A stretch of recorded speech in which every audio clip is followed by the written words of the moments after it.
Hey guys, there's one thing that you need to go to. Well, there's many things you need to go to, I guess, quite frankly. But there's one thing that I want to see you at. It's at Profit First Live. We host it here at our offices. And if you want to do Profit First right, it's real simple. Come to the event and learn how to do it right. I'm teaching with my colleagues here. All you have to do is go to profitfirstlive.com to sign up. There's dates right around the corner, and I'd like to see you here. You know, you better get ready to strap on your, was it sweat rag? Yeah. Your sweat rag. I don't even know. Is that like a sweatband, but it's a rag? Yeah. Oh, okay. Well, strap on your sweat rag because I've never been this nervous in my life. My wife is here. I thought it was a great idea to bring her in to talk about. Never been this nervous.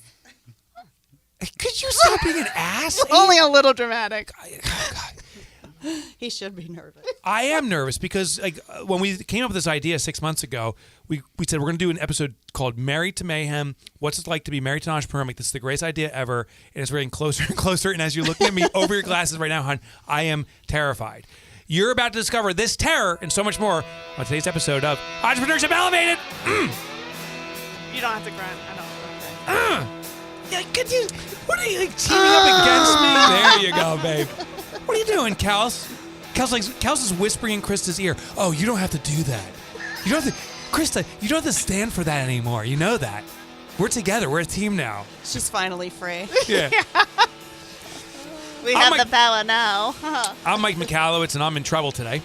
I'm also the author on a mission to eradicate entrepreneurial poverty. The struggles that entrepreneurs have, those magnificent ups and those, oh my gosh, those deep, deep valleys. We're going to navigate through that together. We're going to make sure that your business is successful. And I'm joined in studio with Kelsey Ayers, my good friend. Hello, friend. You can find us on iTunes, Stitcher, TuneIn Radio, Spotify, iHeartRadio, any podcatcher anywhere. But please subscribe.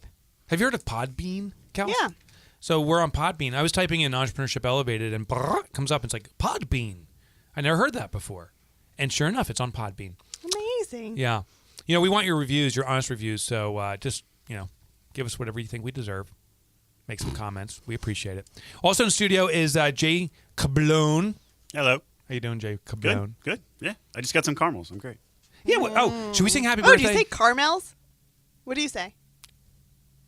Caramel. Yeah, me too. What do you say? Caramel. Me too. Yeah. Talking to the microphone. Caramel. You're already doing the look around. Caramel.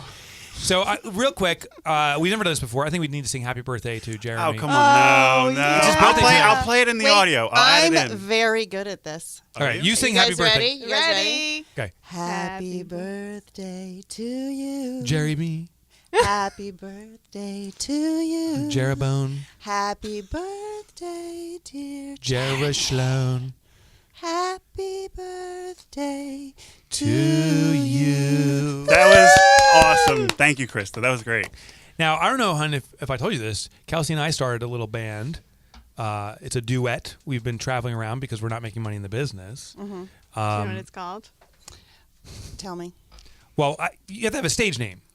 Right? I can't go up and say it's Mike Michalowicz. People are like, what the hell? So I go by Justin Love. Oh, no. And she goes by... Just Kelsey. It's Justin Love and just Kelsey. It's great. I wish you a lot of luck. Yeah. Thank you. No, I mean, we don't really need it. We're good. We're really good. We're pretty good. We're that good. Yeah, we're really good. We're really good. Yeah. Kels, what you been up to?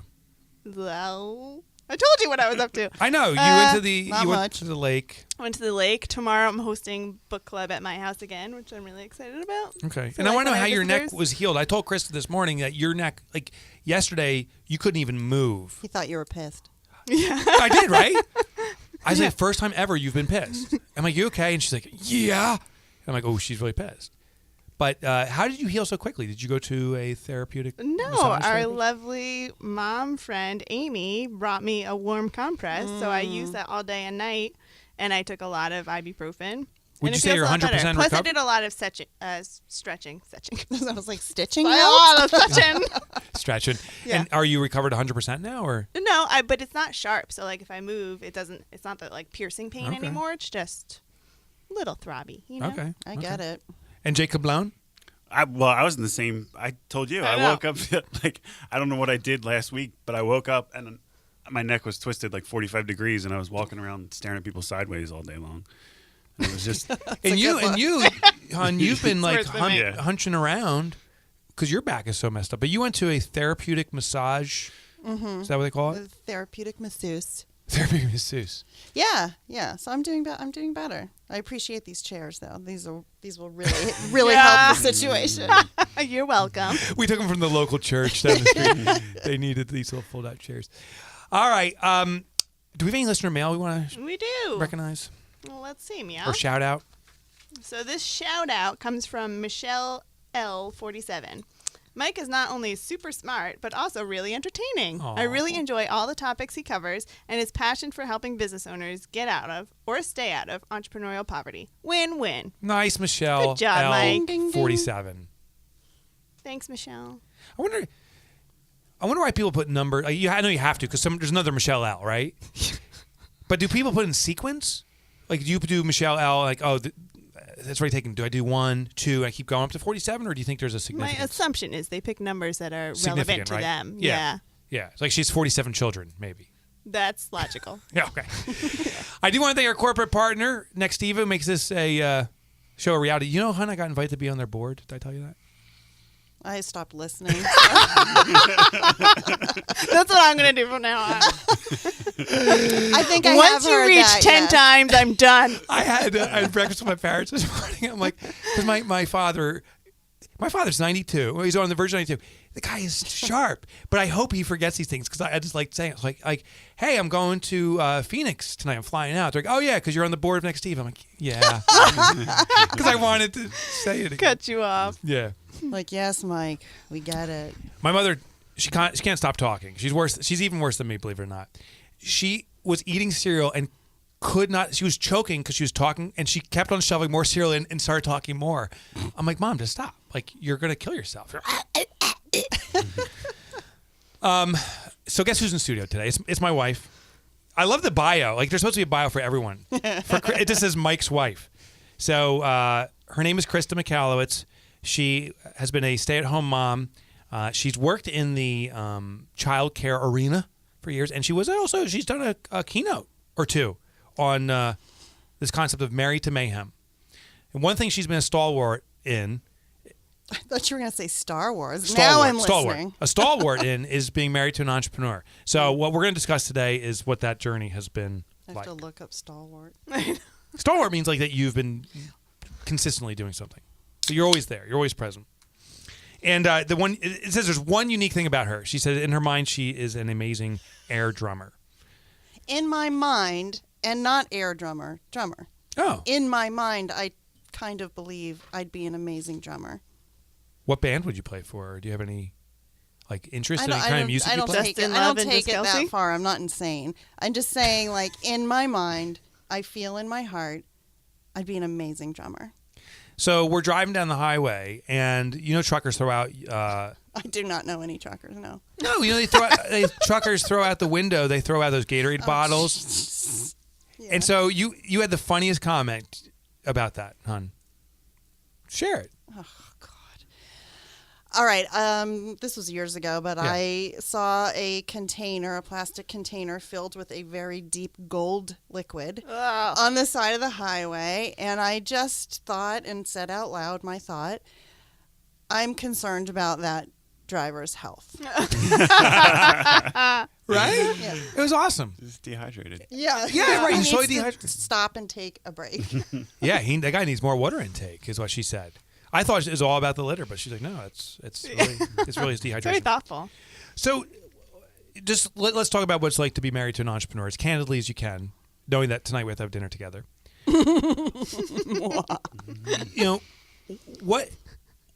What's the unexpected stuff that still happens? We've been married now for 20 I plus just years. opened a can of wine. Are you seriously drinking wine?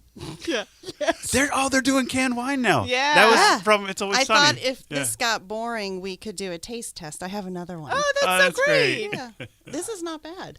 Okay. And Yeah, it is bubbles, it's it's 11 in the interesting. morning, just so everyone knows. No, it's almost 5 o'clock.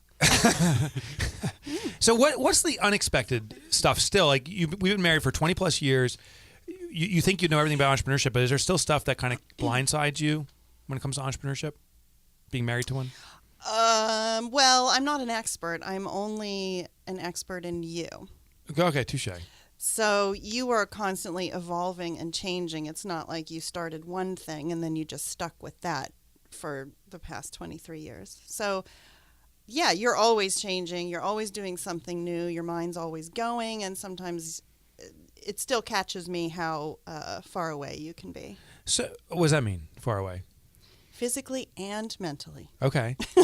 So explain that, because, a lot of our listeners are the entrepreneurs. They're not the spouse, but they don't know what the spouse is experiencing. Oh, I bet they do. They don't know what the spouse is experiencing, I don't think. I'm sure it's been told to them. Yeah, that's true. Well, I think it's not for everyone. Yeah. I think it's not always easy, but it also can be really fun and spontaneous, but also isolating at times, lonely sometimes. Yeah. As a parent, you go through a lot of things alone. Yeah, it's like a single parenting at times, right? At times. And is it single parenting because I'm traveling so much, or is it single parenting because even when I'm home, my mind is working? Is it both? Yeah, sometimes both. Yeah. So, what I've started, I think, 4 or 5 businesses since we've been married. Or is all I don't count. You don't count anymore. But what's it like when you hear it? I'm starting a new business. Well, first of all, I trust you and I believe in you, and you are not going into things willy-nilly. So if you're starting a new business, that's one thing, but usually it's writing books. Well, now it is, yeah. But back then it was like, remember we had the computer company first, and I'm like, I'm going to start a computer crime investigation business. Which was unheard of, so I didn't even know what you're talking about. We were watching CSI on TV. Or you were. I know, I was like, where were you? I don't remember. I don't watch TV. Well, that was very new. That was not a thing we knew a lot about. It was very exciting and a sexy kind of line of work, and it took off like wildfire. So I didn't really have a lot of time to like second guess you. Yeah. And I had very small children, so I wasn't always thinking about you. Yeah. Yeah. Oh, settle. You're taking her to swig of your wine there. Mike, we got some Band-Aids out there. Oh, yeah, right. The first cut's been dug or sliced or whatever you do. I had a question that I wanted to get your perspective, and hers on this. So, do you feel you have more control of your schedule or less to do what you want, and then the same to you? That's a great question. So I think it's transition. So I would say in the first 10 or 15 years of business, I felt I had no control. And the only way, so this is my perspective, the only way to feed our family is I got to work longer and harder. Like that was totally my belief. So I was working through the nights. That's when I remember Barry and I started that business together. Yes, the pager would go off in the middle of the night. And I'd get this dispatch to a client, but I was making money. It's really been the last 3 years, I've taken more vacation time in my life than I ever have. Yet there's still this sensation that I'm not around.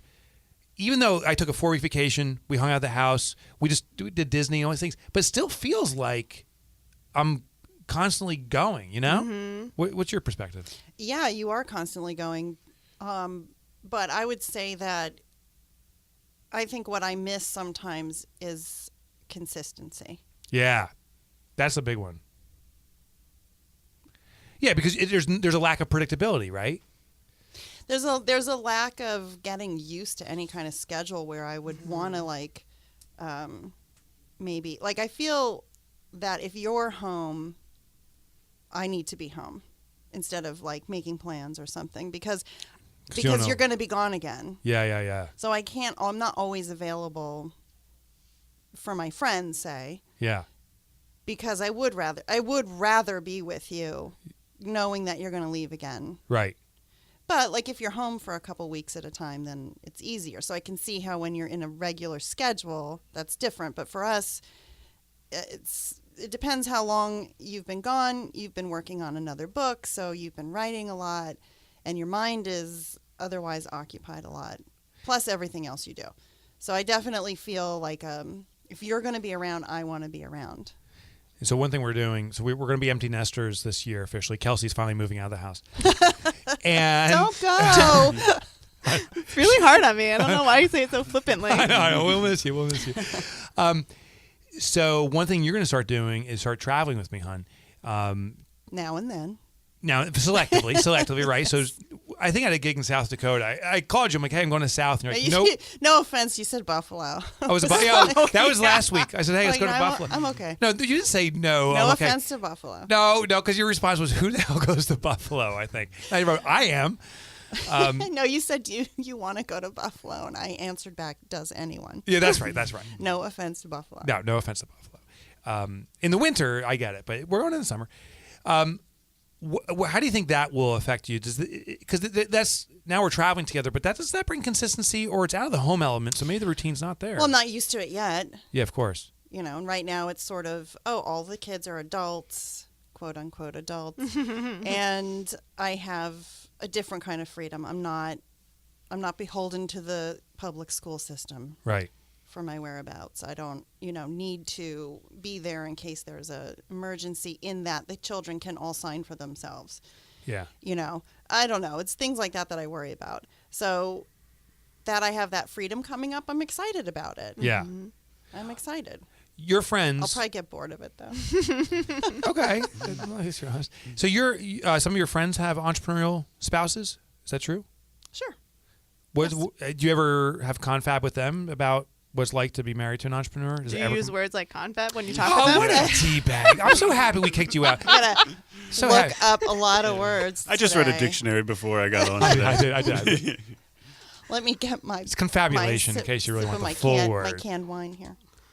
Commiserate, right? It's commiserate. It could be commiserate. Well, yeah, it could be commiserate. I will do you say chat? This. Can we just say, do you chat about that? that? Ass, Kelsey. Can you stop being an ass? Who says confab to their wife?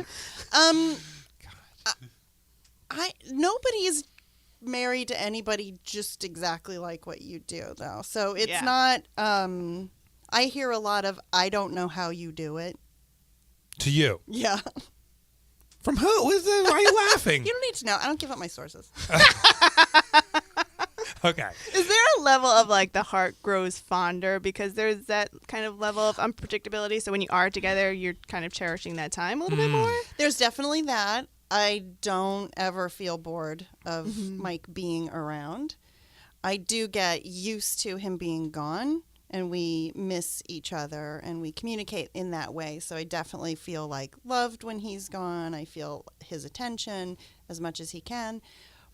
But I think sometimes it's a problem with when he's been gone a lot and he comes back, and we all have our own schedule.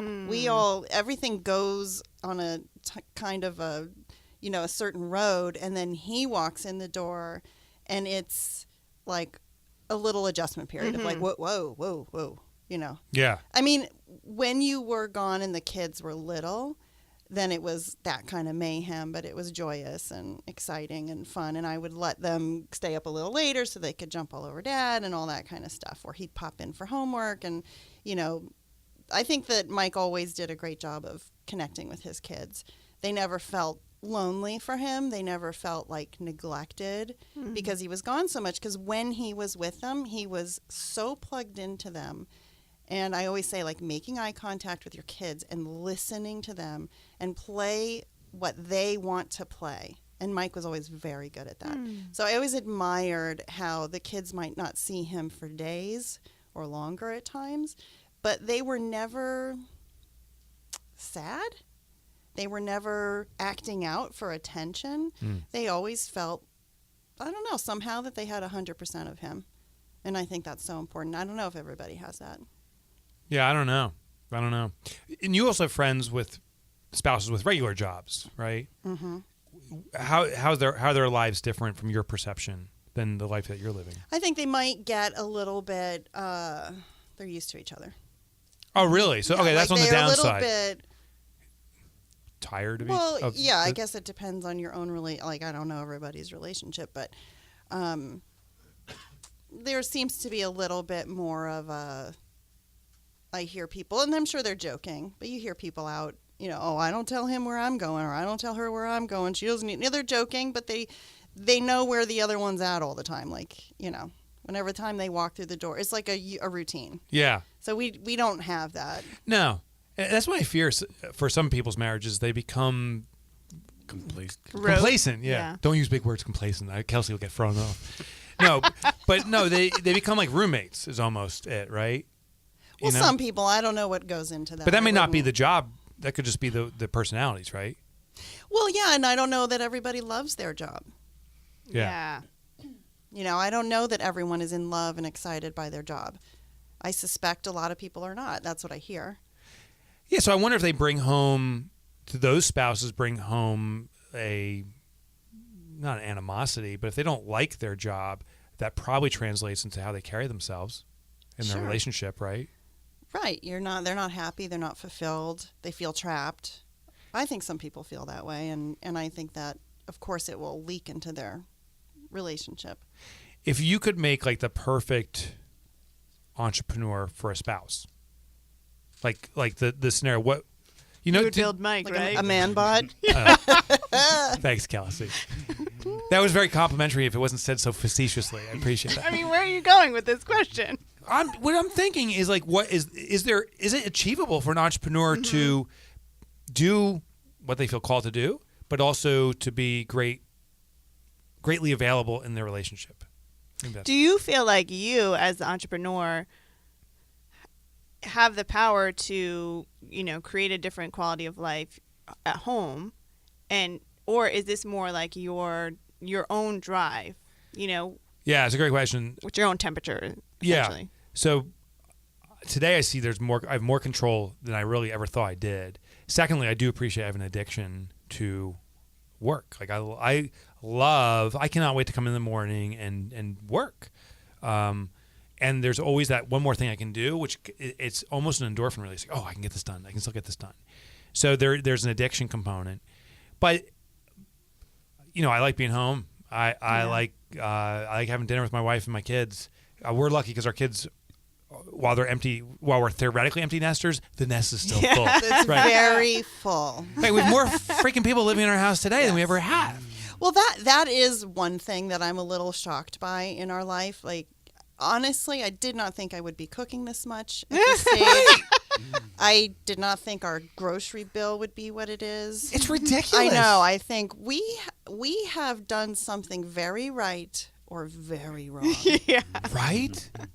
Yeah, so we'll see in another 20 years. They're still there. It's definitely having wrong. said that, I love our kids. It's so fun. Obviously, I love them, but I like them. I mean, obviously, everyone's annoying at times.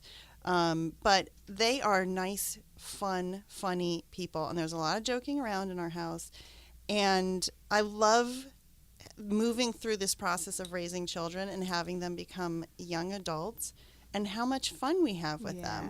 So it is sometimes like, boy, I'd like to be alone for more than an hour. Yeah. But at the other side of it is they're fun. I'm proud of them, and we all enjoy each other very much.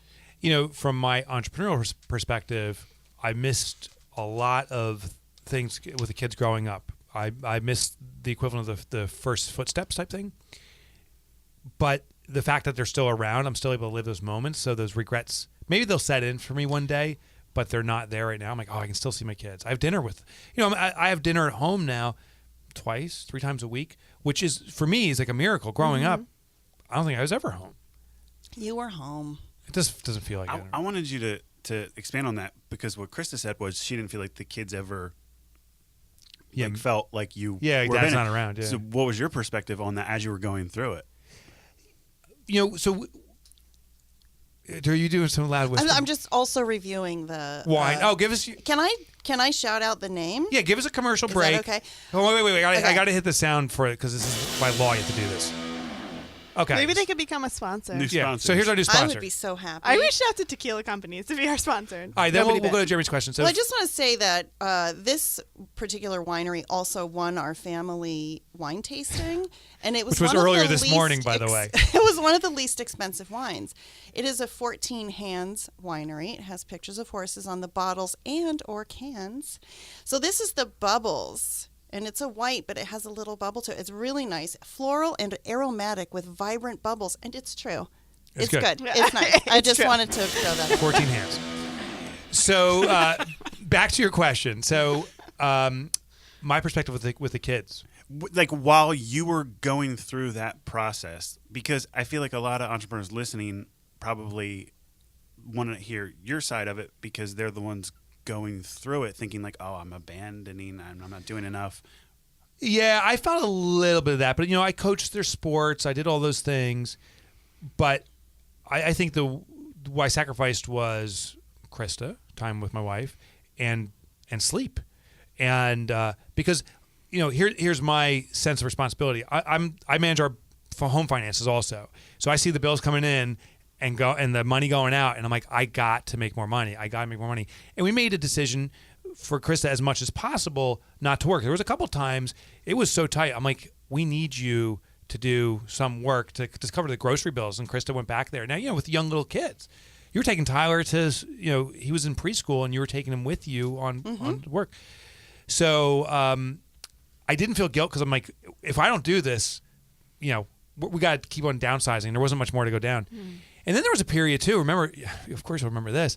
After I sold the forensics company, we were on a high ride, and then all that money vanished very quickly. The new business was a total flop. Right? True story. Yeah. And so now, and you remember February 14th, Valentine's Day, I come home, I tell the kids, everyone, like, we're out of money, we're done. And now we sit down and we left the house, we couldn't afford it anymore. We moved into a friend's house, effectively, at a discount. Same town, thank God. But Krista's friend, they were going to do work in Europe, I think, for a year or two, and let us take the house from them, rent it at a very discounted price. We had no place else that we could afford. And we sat down and said, the next step is we have to move in with either your parents, Krista's parents, or my parents. And that, we were in this is not long ago. Nothing will motivate you to work your ass off. To move back with especially after you meet my mom. So it was, we're in our late 30s. Early 40s? No, because we were in our 30s. Late 30s. But at late 30s, you think you'll start getting your feet under you. There's a saying that your 20s and 30s are for learning, your 40s and 50s are for earning. And now we're starting to enter our 40s, and it's like we have the least money we've ever had. That was tough, right? Yeah, but you learned a lot, right? We learned. We're learning so much. I remember us saying that a lot. Oh. Yeah. Look, another lesson. We did, but we did learn a lot. The kids learned a lot. We came out of it. Yeah. But it was, but I don't know. I think I always felt that we were going to be okay. I was mostly afraid of having to live with parents. Yeah. But at one point, I remember you saying to me, because this is for the entrepreneur, this is the knife to the chest. And it was not said to attack, but it was just, you just said it. You said, Mike, I think you need to get a job. And for an entrepreneur to get a job, it's like, I don't know why it's so painful for us. And it was the right logical thing to do was for me to get a job. And I looked, but I didn't really look. I'm like, I got to make something successful. Well, I mean, for a period of time you were contracted to work. Was that through Larry? Is that what we're talking about? Robert Half. Oh, yeah. Well, that was, yeah. And that was a good lesson. Oh, you can't say Robert Half. I'm sorry. I'm sorry. They sucked for us.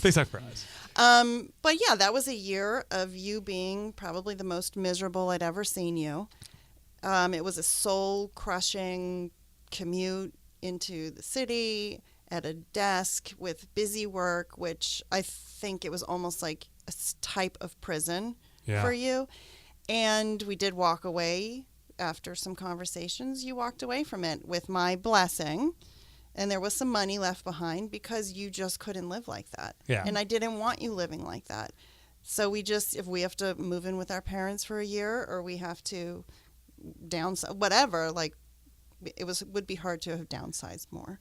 But a van down by the river. Right. I mean, we really downsized. So just to be fully integral, I got fired from that job. So the walk away was like, you were refusing to really work. Yeah, they wanted you to climb their ladder. Like, this is going to be great, and you're like, I don't like the ladder. Yeah. So So I was a schmo at the job, so I got fired.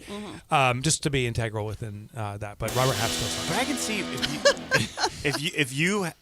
if like the decision was made where it's like, okay, you got to get a job. I can see you still being like kind of an entrepreneur by getting a job, by being like a consultant or something. I cannot see you taking like a standard, hey, I'm here to sit at this office. Like, I feel like you would go nuts within like a week and just like lose your mind. And that's, he was losing his mind. Because you're handcuffed and I think you're too just too creative or wild, or and that's what Robert Half was. So they acquired our company, and listen, the experience was hard. It gave us exposure and money that I've never even imagined. Remember, they're flying us out to California and these different meetings out there, and we were living high on the hog, and then the collapse came. And it's my own fault for the financial struggles we had. But then when we hit rock bottom, for us financially, we had no car. We only had one beat up blue Dodge Durango rust bucket. We bought somewhere in Newark. Remember that? Yes, I do. So we're going around like, listen, Newark isn't a bad city. It has bad parts though, right? And so we're in a difficult area. Like really bad parts. I felt like we were stealing it. Yeah. Yeah. I mean, it was so like almost like a covert mission. But yeah, she had one of our kids on her hip. I think Tyler was running around, and I think Jake was like 6 years old at the time, wasn't he? Yes. Yeah. And I'm paying cash. I just don't Tyler's remember. On your hip. Yeah, Tyler. He was already 6 feet tall. Tyler's running around. But I was scared. It was new. You had a baby in a hip. You had this cigarette in the other hand, and we're paying cash for this car, and we pull out of it. But that became the turning point. I think. I think what I realized, hon, I'm curious about you, is regardless of how much income we make or however successful we are, like the happiness quotient didn't change. I think we look back at our lives, and I think I'm just as happy then as I am today. We were very happy in our apartment right? in Hackettstown, New Jersey. But always we were happy. Because that's the irony. Right. I don't want to say that money is not bringing you happiness. I think it makes you more of what you are. But I think person that drinks wine feeling. I think 14. May I just no? Yeah. Bubbles. I think that we had some very hard times, and I think we had some scary times. Yeah. Anytime, especially when you have kids, your mind goes to the worst case scenario, and it's terrifying. Yeah. Thinking you're going to have to move your 3 kids and your dog in with parents. Yeah. Terrifying. Yeah. But at the same time, I think our connection as a couple is very strong. Yeah. I think I'm immensely patient. Hold on, wait. Wait, you didn't want to... Did you see the look of fear immediately on his face? I know, I was like, I'm in trouble. I'm in trouble. No, but I think that we are good communicators in general. So I think that going through hard times, as long as you can keep that communication thing going where you're not berating or belittling, even when you're scared, even when you don't like certain decisions that were made.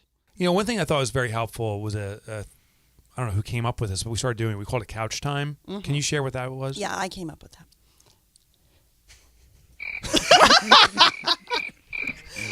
I love it.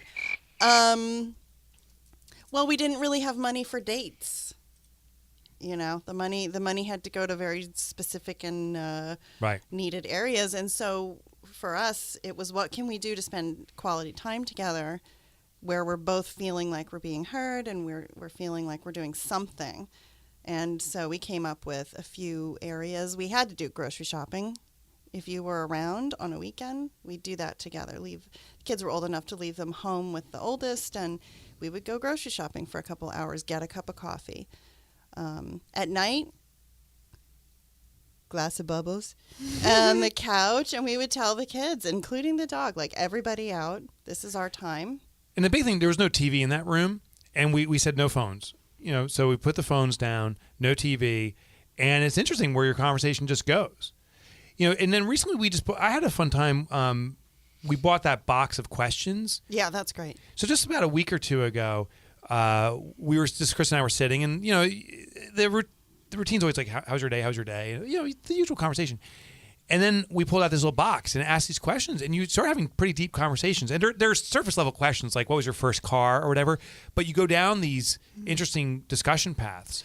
Because you're also learning things you didn't necessarily know. I know. And we're 23 years, and we didn't, there's things that we've learned just through this little box of questions. We have one on the dining room table, and we have one on the coffee table in the TV room. And it's great. Yeah. People come over, the kids bust out some questions, and everybody likes talking about themselves, so it's really fun. It was in college, right, that you met in college?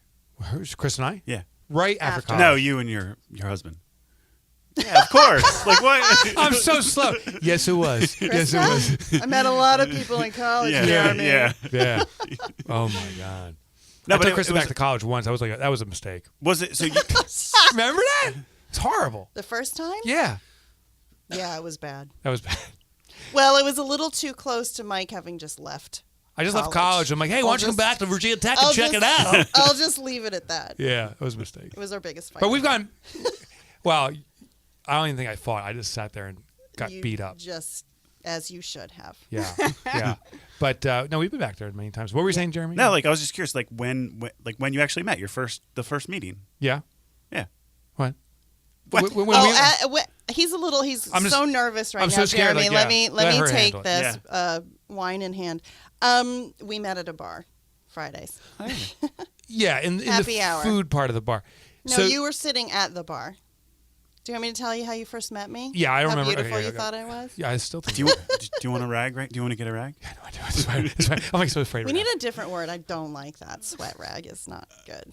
Oh. The You listeners like that? will agree. You don't like that as a pet name now? So hey, hon, I'll call you Hey Sweat Rag.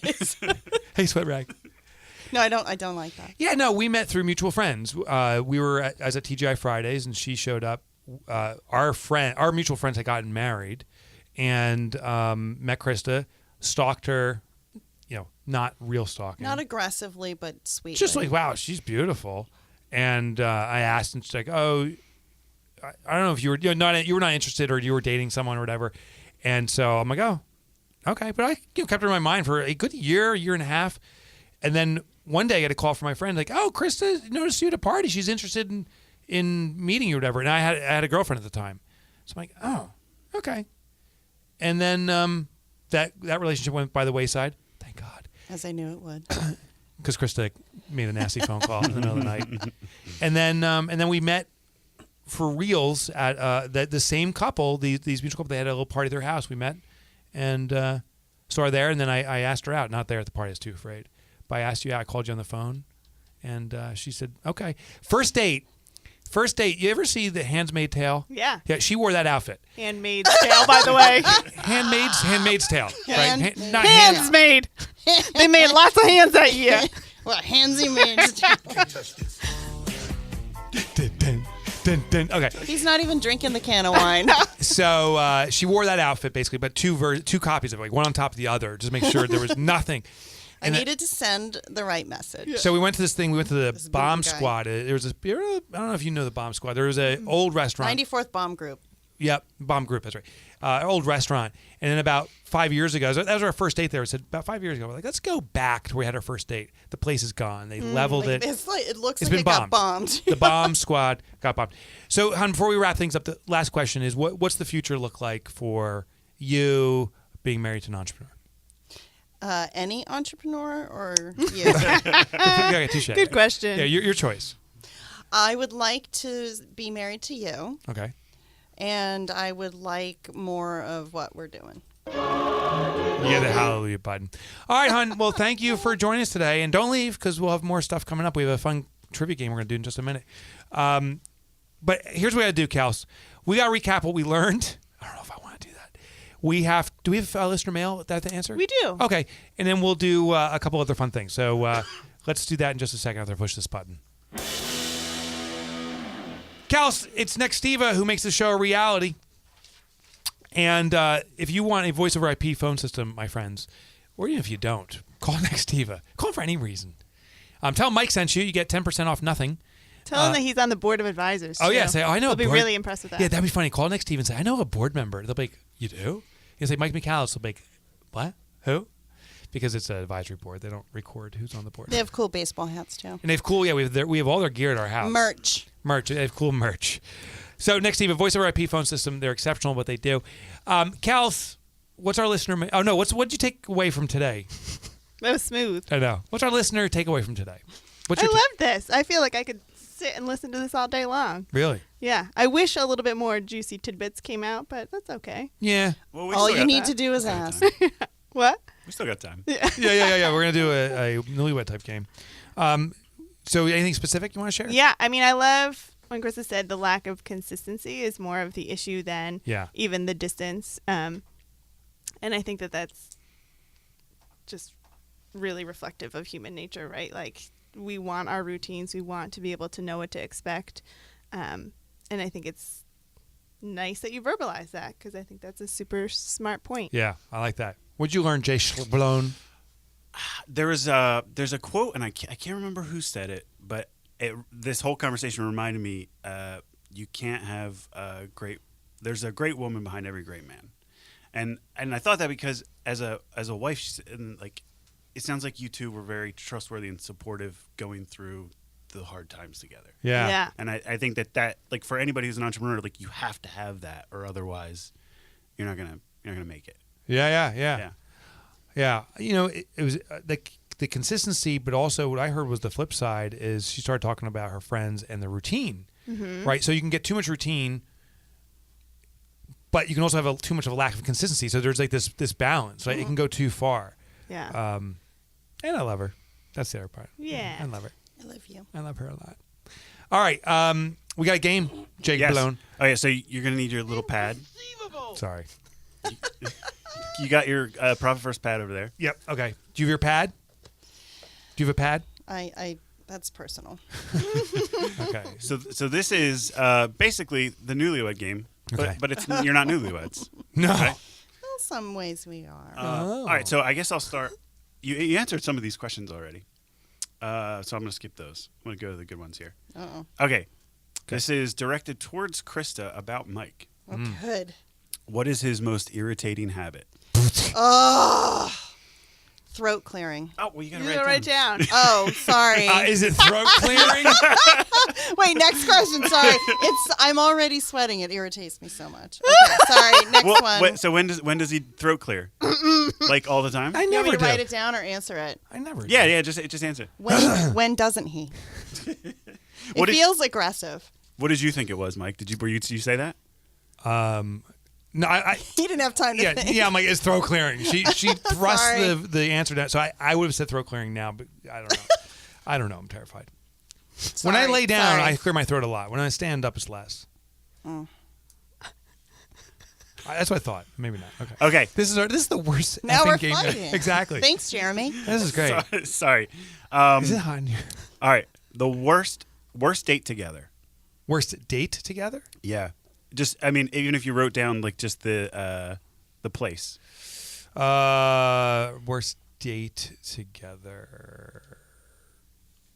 Is that too hard of a question? No. Or you have all good dates? Well, okay. I wrote mine down. No, we don't have all good dates. Done. Well, you don't have to fold. You don't have to fold it. Oh. Now you have to burn it. Yeah. What would you say, Krista? Well, I guess I would. Honestly, I can't really think of a bad date, but I would go back to Virginia Tech. What'd you write down, Mike? Tonight will be the worst date ever. And the second one was Virginia Tech. Yeah, Virginia Tech. Oh, look at that. Yeah, there you go. Yeah, Virginia Tech. That was a bad date. That was bad. I'm still scared of that moment. You should be. Yeah. All right. Who is a bigger baby when they are sick? Come on. Everybody knows the answer to this. Yeah. Good question, though. You ready? Oh, look at that. Me. Yeah. What'd she write? Him? Yeah. Oh, me. What do you do? I don't like to be sick. No, I just, You just lay in bed and complain. And I don't even. Yeah, Well, first of all, I will say whine. this. Mike is almost never sick. Yeah. And in 23 years, he has had one fever, one stomach bug, and that's Threw with up once, three kids. And it is so memorable to me that I think I'd kill you before I would go through it again. I put you out of your misery. It's for your own, okay. yeah, for you, but You'd also euthanize for me. Euthanize me. Okay, I agree. You Oh, should yeah, euthanize sorry. me. I'd I'd put you down gently Yeah, okay. I like that. Thank you. with a pillow. That's a good question. How would you kill each other? You would choke on your suffocate own me. vomit. It was so horrific. All right, we only got about another minute or two, so let's do one or two more questions. Okay, we got. So this is towards Krista for Mike. Favorite body part? Jeremy. Favorite body. Hey, you got to spice it up a little bit. You got to spice it up a little bit. Wait, this is me? Yeah, well, you're answering about Mike, favorite body part, and he's going to guess what he thinks you're going to say. His On him. favorite? Yeah. Oh, Yours no. on My him. favorite Yeah. body part. Oh, I can do hers. Yeah, I know. It felt aggressive from here. All right, I got my answer. Your favorite body part of mine. What? What are you going to... Honestly, there's so many. Oh, come on. Just write one. Hurry up. What time's going? His beard. Oh, look at that. Look at that. I put arms. Oh, that's what I was going to guess. I do like your forearms. Yeah, when we first, I like when we it. first I met, like you said it you all. noticed my arms. Yeah. So that's what I thought. All right, one more Okay. question, and this is an all play. So you answer it from what you think she's going to answer for you. Okay. And then right? So what will Krista say for me, and what would I say for you? For you, okay. yeah. So who would you cast in a movie to play your spouse? It's a horrible question. Why? Because I don't know any actresses. Yeah. I know the one that looks like you. But I only can think of one actress right now, and it's not who I'd cast you for. Because you can literally think of one. Actress, I know nothing about movies. It's not. It's not good for him. What the heck is her name? I can picture her face. Too bad I can't picture it. Too. Just say it. Yeah. No, I can't. What show though, or movie? Oh, this is a woman. You know, she was an actress from the '80s. You know who I would choose? I think he said who I would do. Who That's I'd what I heard. My favorite, because I only know one movie ever. It's Terminator 2. Linda Hamilton. You better Hamilton. say Arnold Schwarzenegger. Linda Hamilton. I would choose Linda Hamilton from that generation. She was a tough chick. I do not think you would like that tough of a chick. He doesn't You would just sit in a corner. First of all, I'm casting you in a movie. I'm not. This is not like I'm dating her. Who would I you? don't think he understands the question. Who would you cast? No, he said cast in a movie. To play you? Yeah. Gerard Butler. Oh, I don't know who that is. What? 300? He doesn't know. He does not know what you're talking about. Thank you. Do you not know for real? I really have no idea. It would Why be you act fun. like you It would be did? good for me. Let's just put it at that. And But that would you make answered you it. happy. Who you wanted? No, we ain't good for you.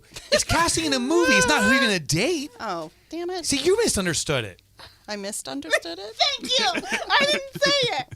God, the two of you. It's like I gotta tell you, Bubbles, I don't like bubbles. coming to work, and I don't like going home. It's just a constant assault.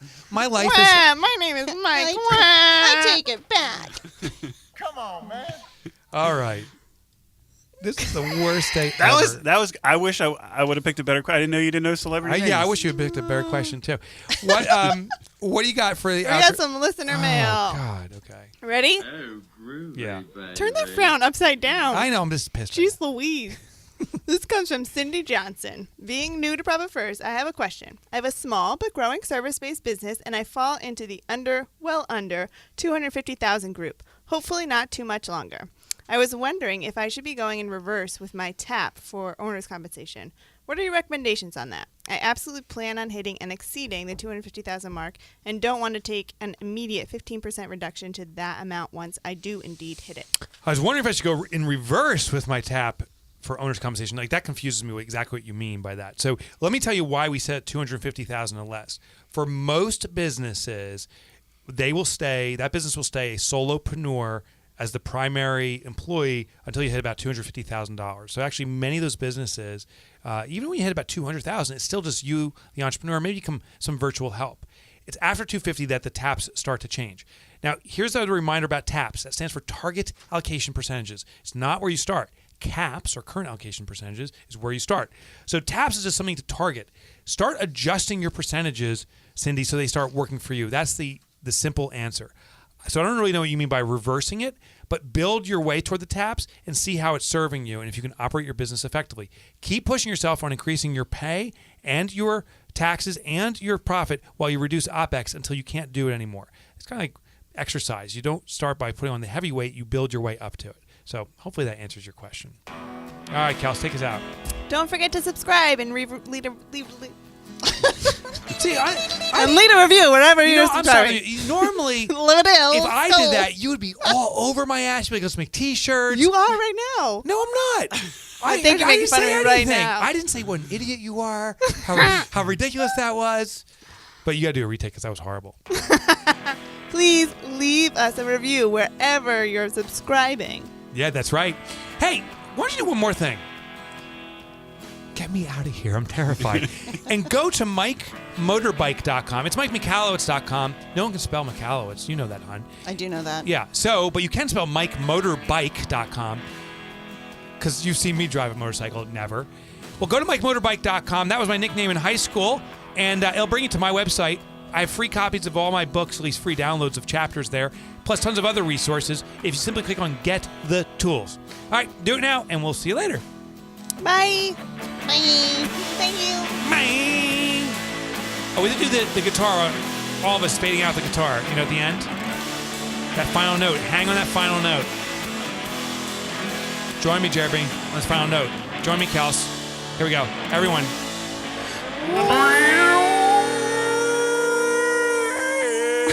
I'm not doing that.